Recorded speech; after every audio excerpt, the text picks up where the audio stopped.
Oi, gente, tudo bem? Hoje eu preparei para vocês um chá maravilhoso de maçã com canela.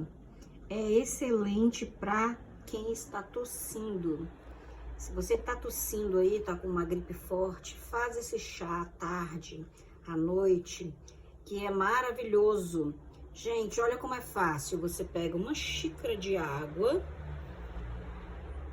um quarto de maçã picadinha, a canela, você pode colocar uma colher rasa de canela, a maçã vai colocar junto na xícara e você vai colocar 1 minuto no micro-ondas, porque vai ferver, vai esquentar e depois é só adoçar com mel.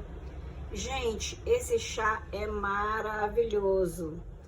Faz e me fala depois se gostou. Então, clica aí no gostei, porque eu tenho certeza que você vai gostar. Se inscreve no meu canal para mais dicas, porque as minhas dicas são dicas fáceis de fazer e muito útil. Obrigada por assistir meu vídeo. Tenha um bom dia.